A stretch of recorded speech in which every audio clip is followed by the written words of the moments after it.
Ok, bienvenue, salut Harris, dans ce podcast un petit peu spécial aujourd'hui, parce que tu es l'invité de ton propre podcast et je fonctionnerai comme hôte. Bienvenue Harris. Merci, salut Kevin. Déjà peut-être, explique-nous un petit peu pourquoi est-ce qu'on est là aujourd'hui. Est-ce que tu peux faire une présentation personnelle un petit peu de toi et expliquer pourquoi tu interviens aujourd'hui comme CEO de Edirex? Bien sûr, alors l'idée aujourd'hui c'était de présenter au public Edirex et son fonctionnement dans les entrailles, parce que voilà, on voit peu l'inside un peu d'un projet, et c'était de mettre un petit peu d'humain au travers de la technologie qu'on a mis en place. Donc, expliquer un petit peu l'histoire, comment ça fonctionne, à quels points clés on a à cœur de traiter, et puis voilà, pour que ce soit un peu plus compréhensible pour l'auditeur. Ok, super. Bah, peut-être déjà, si tu peux nous raconter, nous expliquer ton parcours et comment est née l'idée de Edirex et comment tu en es venu finalement à faire ce que tu fais aujourd'hui. Ah, bien sûr, la vraie histoire du coup. La vraie histoire. Ok. Du coup, l'idée d'Edirex, elle est née d'un problème que j'ai rencontré personnellement. Pour le compte de mes parents, j'ai dû faire un appel d'offres pour de la construction métallique. Moi qui suis pas issu du domaine du bâtiment, c'était quelque chose qui était relativement abstrait, même si j'aime bien travailler de mes mains, le bois ou différents matériaux. Et puis, l'idée, c'était de faire un appel d'offres pour réparer un dégât suite à une tempête. Et puis, ma première porte d'entrée est un peu Internet, où j'ai tapé construction métallique dans ma région, etc. Et c'était un peu la première barrière où je tombe sur différents sites Internet, je ne sais pas vraiment lequel prioriser, comment ça se passe au niveau de l'appel d'offres. Donc je vais un petit peu au petit bonheur la chance, je contacte un certain nombre d'entreprises, et puis à la réception des devis, je vois qu'il y a des différences nettes dans les offres. Fondamentalement, ça m'était un peu égal puisque c'était pas moi qui mettais la main au porte-monnaie, mais quand même je trouvais un peu étrange le fait d'avoir toutes ces différences. Et du coup, je me suis mis à chercher un petit peu les solutions qu'il y a sur le marché.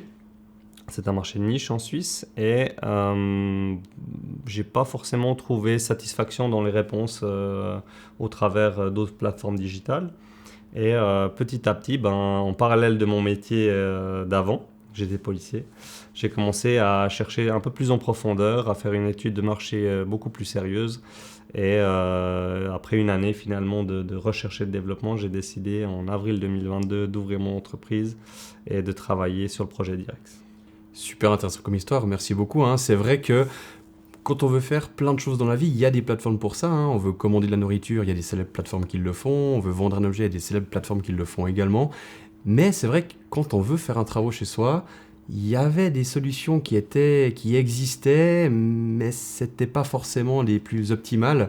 Et finalement, c'est un petit peu ça que tu as créé avec Edirex, si je comprends bien. C'est ça. C'était vraiment de créer un outil simple pour tout utilisateur qui puisse faire une demande dans sa région, sans login, sans mot de passe, et puis toucher les entreprises qui sont dans le corps de métier recherché autour de chez lui. Super, très bien. Et puis, du coup, Edirex. Mais pourquoi Edirex ? Ça vient d'où ce nom ? Alors, le nom Edirex, ça fait l'objet de plusieurs dizaines d'heures d'ateliers. C'est la combinaison entre deux mots qui sont edificare en latin, qui veut dire construire, mettre en œuvre, et le mot index, parce qu'on référence toutes les entreprises dans le domaine de la construction. Et du coup, c'est une combinaison de ces deux mots-là. Dans la police, on a décidé de rester dans quelque chose qui était assez fort, avec des lettres majuscules. Et les 3 carrés représentent les 3 offres qu'un client pourrait recevoir. Et j'ai décidé de partir dans la couleur orange pour représenter les personnes qu'on peut souvent voir sur les chantiers, qui sont habillées dans des couleurs assez fluorescentes, orange ou jaune. Puis c'est vrai que c'est un code couleur où il est peu représenté de manière générale dans les marques, à part peut-être des géants dans la distribution alimentaire, mais comme c'est pas notre secteur d'activité, je trouvais intéressant d'aller là-dedans et de représenter ça au travers du logo. Voilà, le logo est une marque qui a été protégée auprès de l'Institut fédéral de la propriété intellectuelle à Berne. Donc voilà, on a mis beaucoup de cœur dans cet atelier. Ça paraît peu de choses, mais finalement, quand on aligne les heures et les heures de travail passées là-dessus, ça fait quand même pas mal de temps. Ouais, j'imagine. Bah, très bien, écoute, tu nous as raconté un peu ton histoire, comment était né Edirex. Si maintenant tu devais résumer ce qu'Edirex fait aujourd'hui, c'est quoi le but? Pour quelqu'un qui connaît pas du tout, qui est jamais allé sur le site internet, si tu devais lui vendre Edirex, Edirex ça fait quoi aujourd'hui? Alors, Edirex, c'est très simple, ça simplifie le processus d'appel d'offres lorsqu'il y a des travaux de construction ou de rénovation à entreprendre. Sans login, sans mot de passe, vous pouvez accéder à des professionnels qualifiés qui ont été vérifiés en amont avant d'être inscrits sur la plateforme. Et puis, du coup, en quelques minutes, en remplissant un formulaire, tout est complètement automatisé. Vous avez directement accès à des professionnels dans votre région. Ok, donc ça c'est un petit peu concrètement comment ça se met en œuvre aujourd'hui. Et puis, comment est-ce que toi tu vois, enfin quels avantages est-ce que toi tu peux proposer justement à un client de passer par Edirex plutôt que de faire les choses par lui-même? Est-ce que tu peux lui fournir des garanties? Est-ce que tu peux voilà, l'aider plus que simplement le renvoyer vers des entreprises? Qu'est-ce que ça propose aujourd'hui Edirex comme avantage? Alors, le premier avantage, c'est un avantage certain qui est un gain de temps. Finalement, en l'espace de 2 minutes, tu peux faire ta demande, décrire tes choix, joindre des photos de tes besoins, par exemple, de tes dégâts, éventuellement si on a eu, une soumission, un document PDF, un plan, tu peux joindre tout ce qui est utile à ta demande. Et en 3 étapes toutes simples, tu peux clôturer cette demande et effectuer l'appel d'offres. Après, l'appel d'offres est réceptionné en fait chez nous. C'est un algorithme automatisé 100% qui a été développé pour gérer les demandes des clients. Et ça permet vraiment un traitement neutre et équitable pour garantir les meilleures entreprises au client final. Et là, c'est très important aussi de souligner. Donc toi tu peux garantir la fiabilité des entreprises qui sont référencées sur Edirex? Exactement. De nos jours, c'est vrai qu'il y a beaucoup d'arnaques, hein, il y a beaucoup de choses assez déplorables qu'on peut trouver sur le net. Et donc ça, c'est vraiment quelque chose que tu peux garantir aux clients? Oui, il y a des conditions très strictes pour pouvoir être inscrit sur Edirex. La première, c'est être inscrit au registre du commerce, être assujetti à la TVA par exemple. Il faut faire valoir une police d'assurance RC. Il faut être vierge à l'office des poursuites. Il faut aussi avoir l'attestation du paiement des charges sociales. C'est tout un nombre de contrôles que nous, on effectue en amont. Lorsqu'une entreprise fait une demande d'inscription, on va regarder tous ces aspects, notamment aussi de la solvabilité, des qualifications, des références, pour avoir vraiment des entreprises qui soient sérieuses et fiables. Ok, donc ça c'est assez intéressant aussi pour le client final, afin moi, je puisse m'y retrouver en tant que particulier qui veut faire appel à des entreprises.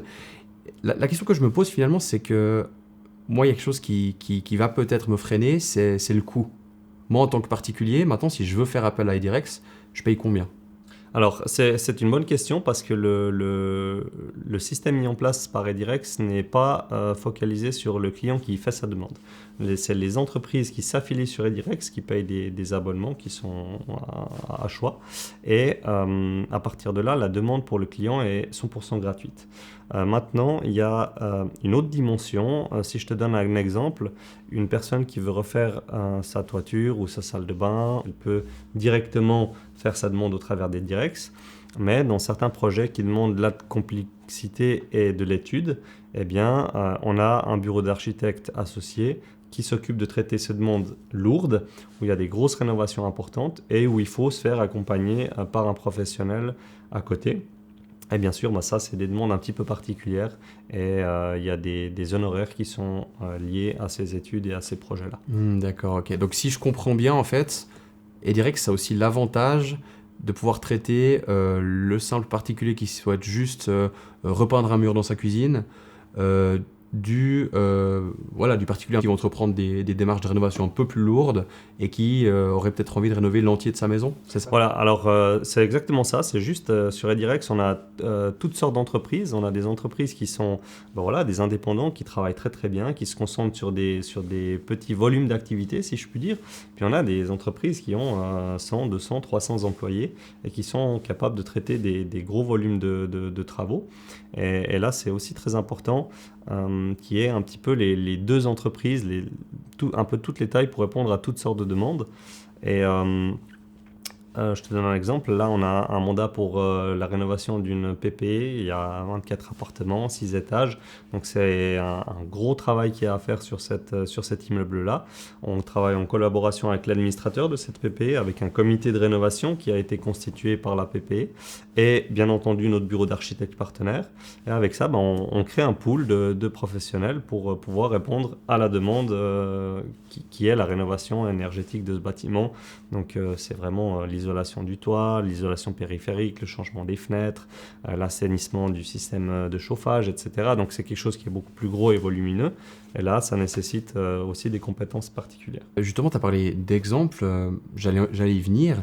Est-ce que tu saurais me citer quelques retours clients, une expérience qui t'a marqué? Alors, c'est très intéressant comme question. Moi, le premier projet qui m'a finalement marqué, c'est le premier projet qui s'est clôturé au travers des Directs. C'était un petit projet qui était tout à fait simple dans sa réalisation. C'était une personne qui a fait une demande pour la réfection de son parquet, donc ponçage, vitrification du parquet. Une de nos entreprises partenaires a répondu à cette demande. Le client l'a choisi. Il est tout à fait enchanté du travail et du processus. Et finalement, Edirex, ça met en relation le client avec l'ensemble de ses partenaires dans la région. Aujourd'hui, ce qui est difficile, c'est que à l'heure actuelle, par exemple, sur un corps de métier, prenons par exemple la peinture, depuis le mois de janvier 2025, il y a 50 entreprises qui sont ouvertes sur le canton de Vaud. D'accord, ok. Et du coup, il est parfois difficile de se retrouver à qui on a affaire vraiment. Pas toutes les entreprises n'ont un site. Alors, bien sûr, le bouche à oreille est toujours quelque chose qui fonctionne relativement bien et puis qu'il faut privilégier. Mais c'est vrai que dans les méandres d'Internet, l'utilisateur peut s'y perdre et on est là pour répondre à cette problématique. Donc si je résume, moi particulier, si j'ai besoin de faire une petite rénovation chez moi, il me suffit d'aller sur le site de Direx, d'expliquer ma demande, hein, c'est comme ça que ça se passe. Et puis après, je suis mis en relation avec des professionnels du bâtiment, finalement, et de manière gratuite en tout cas pour moi, c'est ça? Exactement. Donc sur Edirex, il y a 10 corps de métier qui sont représentés.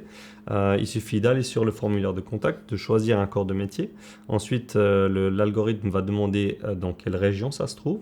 Le particulier peut aussi demander combien de devis il souhaite recevoir, à savoir que c'est de 1 à 3 au maximum.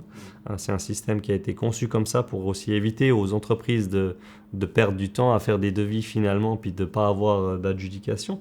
Parce que le but n'est pas d'avoir 10 entreprises au concours, de casser les prix du marché. Finalement, le client, ça l'embête aussi parce que lui, pour un petit truc, peut-être 2 devis lui auraient suffi.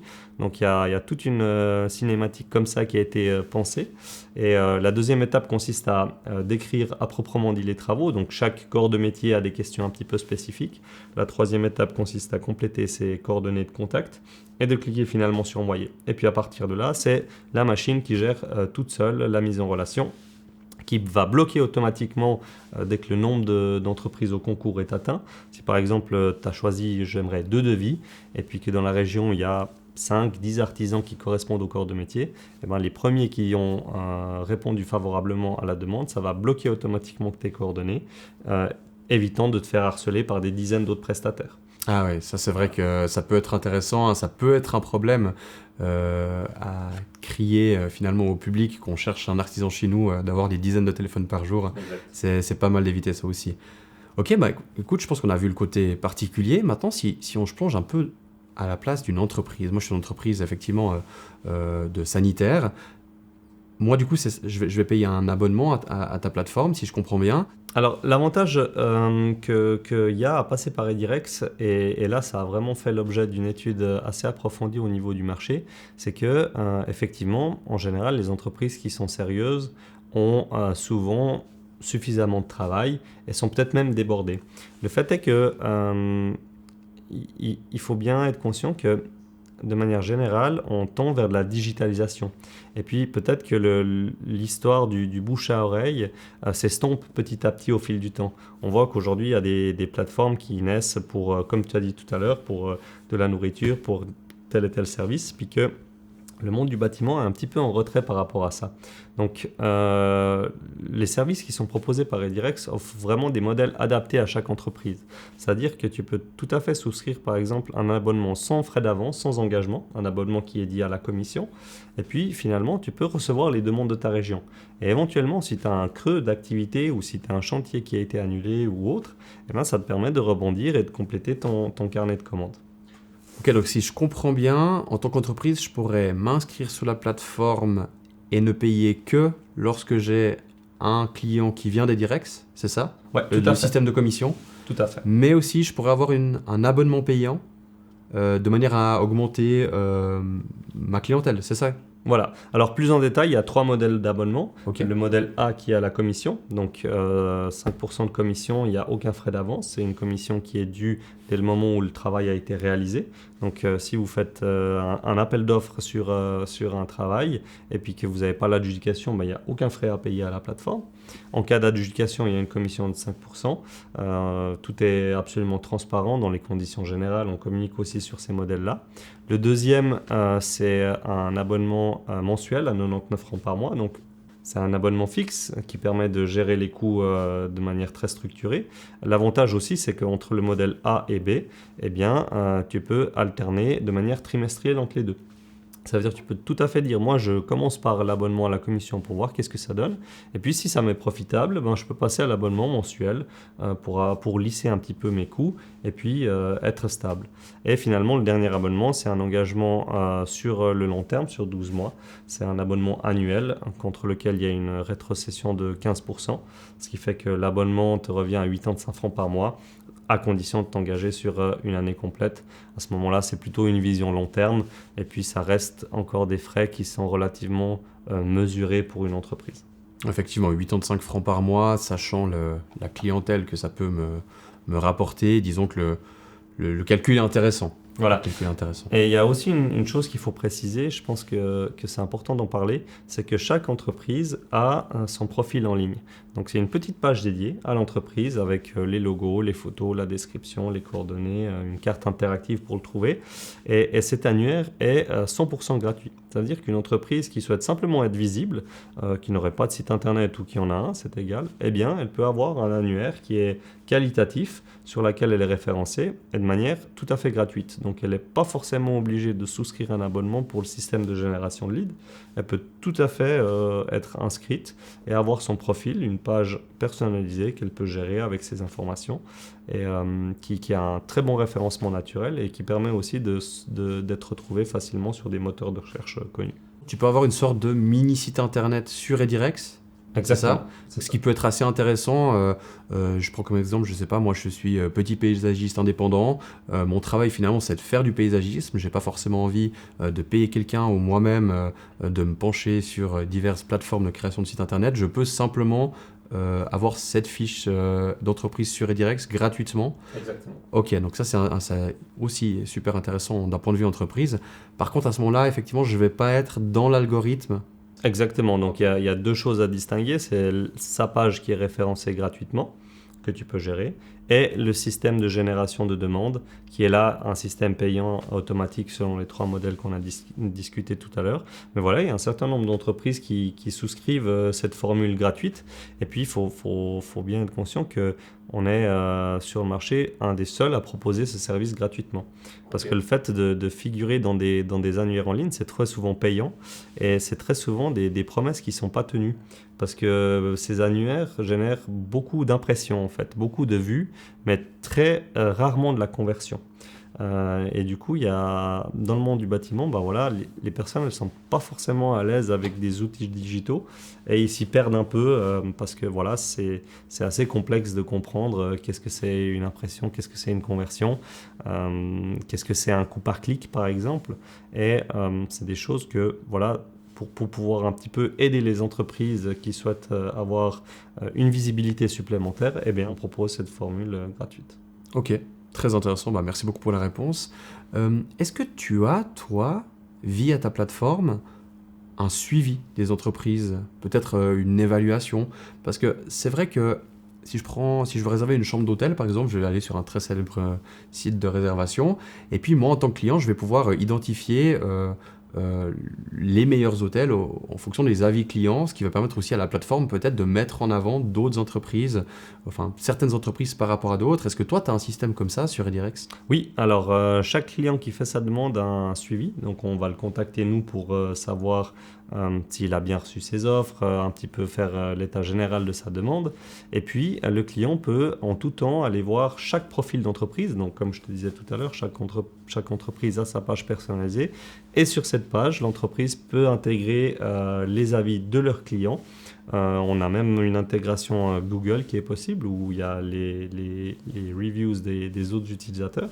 Et puis finalement, tout à chacun est libre d'aller consulter les entreprises qui sont référencées sur notre site. Et puis de manière un peu plus spécifique, lorsque tu fais une demande et qu'une entreprise se propose pour travailler avec toi, tu reçois automatiquement une notification de qui il s'agit et ça te laisse le temps que cette entreprise te contacte, eh bien d'aller voir de qui il s'agit, qu'est-ce qu'ils font, les photos de leur réalisation, quelques références et puis avoir un petit peu de connaissances par rapport à la personne avec qui tu vas être mis en relation. Ok, donc ça permet au client à la fois d'identifier les meilleures entreprises dans sa région via la plateforme et aussi à toi, en tant que gestionnaire d'Edirex, peut-être d'identifier les entreprises un peu anomalies qu'il faudrait éventuellement reconsidérer afin de proposer un service finalement le meilleur qui soit à ta clientèle. C'est ça? Exactement. Ok. Et puis maintenant, si je suis peut-être gérant d'immeuble ou architecte, est-ce que Edirex peut aussi m'aider? Alors bien évidemment que oui, tout à l'heure on en a parlé, donc là actuellement on gère un projet de rénovation d'une PP. Alors souvent les architectes et les gérants travaillent avec des partenaires établis, mais toutefois ils ont la possibilité d'effectuer leur appel d'offres au travers de la plateforme d'Edirex, ne serait-ce que pour mettre en concurrence les personnes avec qui ils ont l'habitude de travailler. Et puis ça c'est très intéressant parce que par exemple ils peuvent demander de recevoir qu'une offre à titre comparatif, et puis ça permet toujours d'avoir si je pourrais dire, un garde-fou pour dire est-ce qu'on est toujours aligné au prix du marché ou bien est-ce qu'il y a un réajustement à faire. Ok, très intéressant. Écoute, je pense qu'on a fait le tour un petit peu de la plateforme Edirex et de son fonctionnement, autant d'un point de vue particulier que professionnel. Maintenant, j'aimerais un petit peu creuser sur toi en tant que CEO d'Edirex. Quelle est ta vision finalement sur le long terme? Déjà, c'est quoi ta plus grande fierté avec Edirex? Alors, ma plus grande fierté à être Edirex, c'est que aujourd'hui, la plateforme, elle est vraiment accessible. C'est une technologie qui fonctionne bien, où on a de plus en plus de demandes, on a de plus en plus d'entreprises aussi qui souhaitent s'inscrire. Mais ma plus grande fierté, c'est de dire que tout ça, c'est parti d'un post-it. Puisque c'est à côté de ma table de chevet, j'ai un petit calepin. Et puis, une nuit, je me suis réveillé, j'ai écrit les premiers détails un petit peu de ma vision avant d'aller me recoucher parce que je pense beaucoup la nuit. Et du coup, voilà, Edirex est né d'un petit bout de papier que j'ai encore. Ok, intéressant. Donc, c'est pas un storytelling vraiment construit, c'est vraiment ce qui s'est passé? Ouais, c'est vraiment ce qui s'est passé. Ouais. Ok. C'est marrant. C'était une petite fiche de rien du tout, puis après une étude de marché plus conséquente, puis après un appel d'offres sur le plan technique parce que tout a été développé en Suisse par des entreprises suisses, tout est hébergé aussi en Suisse. Et du coup, c'était important pour moi de travailler avec des acteurs locaux. Et puis, il faut bien être conscient qu'en Suisse, le développement coûte extrêmement cher en comparaison à des pays qui proposent des services, somme toute même similaires, peut-être même des fois meilleurs que ce qu'on peut proposer en Suisse. Mais voilà, j'avais à cœur de faire ça ici. Et puis, aujourd'hui, quand je regarde un petit peu en arrière, loin de ce petit papier, il y a un sacré bout qui a été fait. Ok, donc tu as parlé de finalement ce travail local qui pourrait être une de tes valeurs, vraiment quelque chose qui te drive. Est-ce qu'il y en a d'autres, des valeurs qui t'animent au quotidien et qui te permettent de faire évoluer Edirex dans une direction ou dans une autre? Oui, c'est une question intéressante parce que dans le monde digital, on peut faire tout et son contraire. Et c'est très important quand tu développes une application comme Edirex, d'être aligné avec tes valeurs. Une de mes valeurs, c'est l'authenticité, la transparence et le respect. Et c'est vraiment des valeurs fortes que j'ai essayé d'inculquer au travers de la culture d'entreprise, mais pas seulement au travers de l'algorithme qu'on a mis en place.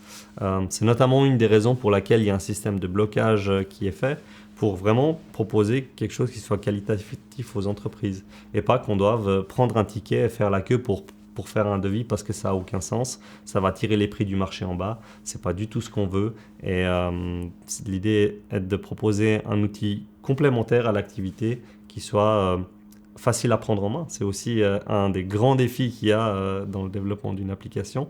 Il faut que ça soit simple de part et d'autre des utilisateurs. Et voilà, quand on met sur papier toutes les exigences qu'il y a dans une application digitale, eh bien, ça ajoute très très rapidement de la complexité. Ouais, j'imagine. Edirex, peut-être maintenant, c'est présent au niveau quoi? Régional, local, dans le canton de Vaud? Actuellement, peut-être c'est le cas, mais tu vois où Edirex finalement dans 5 ans, dans 10 ans? C'est quoi la suite en fait, à long terme? Ouais, c'est toujours une question un peu où on se laisse rêver. Mais pour répondre à ta première question, je dirais que c'est présent au travers de 80 entreprises, 10 corps de métier qui sont représentés principalement sur l'arc lémanique. Là, on a envie d'aller aussi dans les cantons comme Neuchâtel, Fribourg, le Jura. Et aussi s'étendre du côté valaisan. L'idée, c'est d'avoir, disons, peut-être 10 entreprises par corps de métier, par canton. Ça serait l'idéal pour pouvoir avoir un petit peu couvrir toute la Suisse romande déjà dans un premier temps et puis bien entendu aller après du côté de la Suisse allemande. C'est aussi là où il y a une grosse part de marché en Suisse, hein. Le secteur romand est relativement petit finalement. D'accord. Mais voilà, c'est aussi, ça prend du temps parce qu'on a à cœur de vérifier chaque entreprise, de prendre vraiment le temps, de regarder les références des personnes et puis pour pouvoir proposer les meilleurs services possibles à nos clients. Ok, très intéressant. Donc on a un petit peu fait le tour de les valeurs que tu voulais transmettre via Edirex, ce qui t'animait au quotidien. Maintenant, j'aimerais que tu sortes un petit peu de cette place de CEO d'Edirex et qu'on parle vraiment de toi. Ce serait un petit peu les questions bonus. J'aimerais que tu nous dises peut-être ce que tu aimes personnellement dans cette aventure, toi, en tant que personne, Harris. Qu'est-ce qui t'a poussé finalement à entreprendre et qu'est-ce qui t'anime au quotidien? Alors, j'ai toujours, depuis que je suis apprenti, j'ai toujours aimé prendre en main des projets et les mener à bout. Sur certaines choses toutes bêtes, j'ai pu faire gagner des centaines d'heures à mes employeurs sur des questions plutôt techniques et des outils qu'on utilisait informatiques. Personnellement, je ne suis pas un geek. Beaucoup de gens pensent que il faut être quelqu'un qui a le nez dans l'ordinateur pour pouvoir faire des choses comme ça. Mais en fait, pas du tout. J'ai plutôt une vision générale de ce que j'ai envie de mettre en place. Et puis, je m'entoure bien évidemment de développeurs, de graphistes et d'autres professionnels qui sont liés à ce développement, qui eux sont vraiment très pointus et très spécifiques dans un domaine d'activité. Et voilà, ce qui m'anime, c'est vraiment la création de quelque chose de A à Z qui fonctionne, qui rend service aux gens, qui est facile et qui répond à un certain besoin aujourd'hui du marché. Ok. D'ailleurs, tu as dit quelque chose de très intéressant, hein, que tu n'étais pas un geek, que tu avais plutôt une vision globale pour la gestion de ton projet. Et je pense que c'est ça vraiment qui fait la différence entre un entrepreneur qui arrive à concrétiser quelque chose, à construire quelque chose de grand, et quelqu'un qui va rester au stade d'indépendant. C'est vraiment cette différence de sortir vraiment de l'opérationnel et de se placer en termes stratégiques pour ton entreprise. Donc c'est quelque chose évidemment que tu as bien réussi à faire. Il y a quoi que tu as moins bien réussi à faire? Peut-être des erreurs où quand tu regardes en arrière, par-dessus ton épaule, tu te dis ça, j'aurais peut-être pas dû faire comme ça, ou ça, je ferais différemment, ou ça, je referai plus. Ouais, c'est une bonne question. Quand on a lancé Edirex en 2023, on a eu un certain nombre de demandes qui étaient relativement grosses. Je te donne un exemple, c'est un client qui souhaitait faire un rehaussement de sa toiture. Et puis à ce moment-là, ça demande des compétences particulières d'un architecte ou d'un ingénieur pour des calculs spécifiques, un projet, une étude.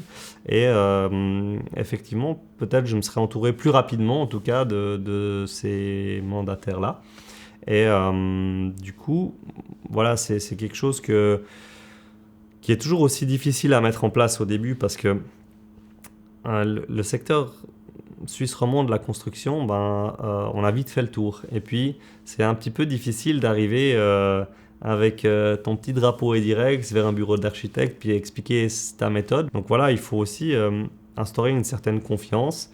Il faut à quelque part montrer patte blanche et au travers de ce podcast, peut-être ça répond à un certain nombre de questions par rapport à ces partenaires-là.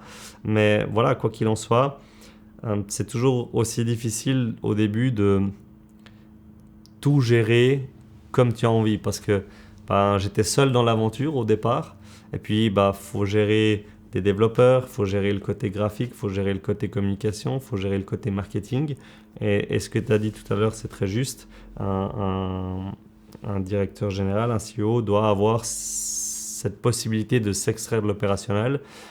Pour ma part, j'ai pris des dispositions par rapport à ça, des formations, des mentorats dans lesquels je me suis inscrit pour pouvoir prendre un petit peu de recul et pas avoir toujours la tête dans le guidon. C'est pas toujours facile parce c'est notre bébé, on a envie de le faire évoluer d'une certaine manière, mais voilà, il faut aussi être des fois flexible et pouvoir s'adapter à d'autres méthodologies de travail. Ok.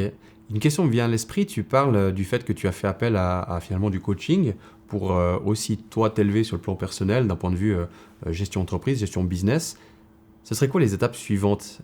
Si maintenant tu devrais te regarder dans un miroir et tu devais te dire qu'est-ce que je peux encore faire pour aller plus loin moi d'un point de vue personnel, qu'est-ce que encore aujourd'hui peut-être tu fais faux ou tu fais de manière sous-optimale, qu'est-ce que tu peux encore améliorer dans ta propre personne? Je pense dans ma personne, plutôt je dirais dans mon activité, il faut structurer un certain nombre de choses.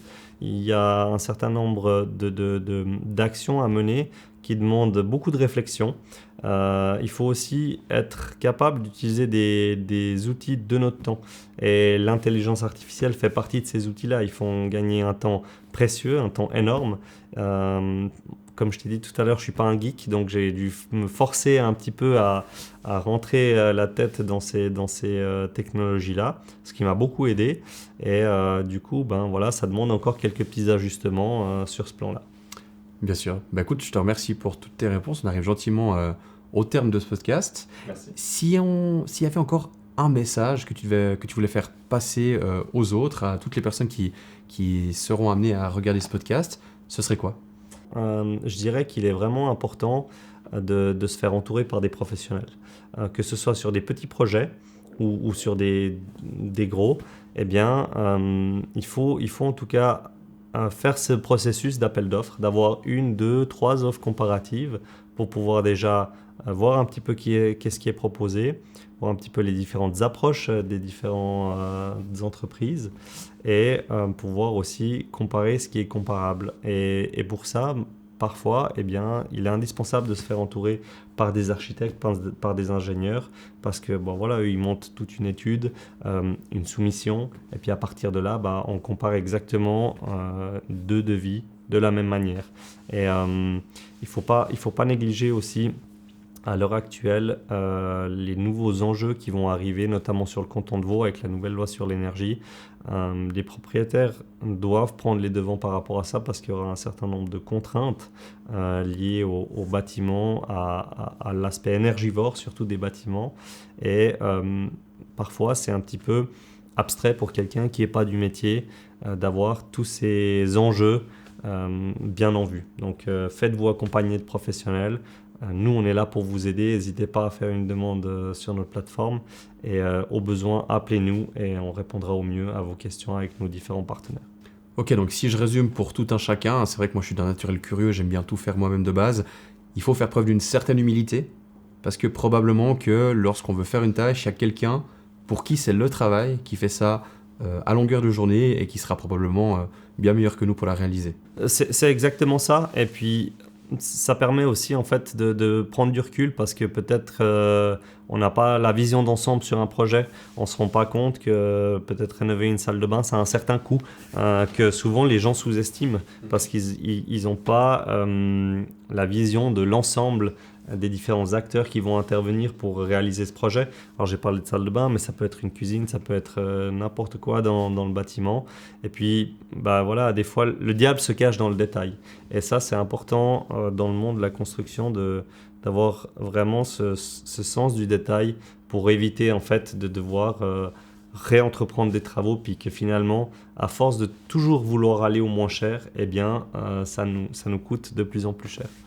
Ok, très bien. Je pense qu'on arrive cette fois réellement au terme de ce podcast. Je te remercie, Aris, fondateur et directeur général de Edirex, de t'être accueilli dans ton propre podcast. Merci. La prochaine fois, c'est probablement toi qui te tiendras à ma place pour accueillir un nouvel invité.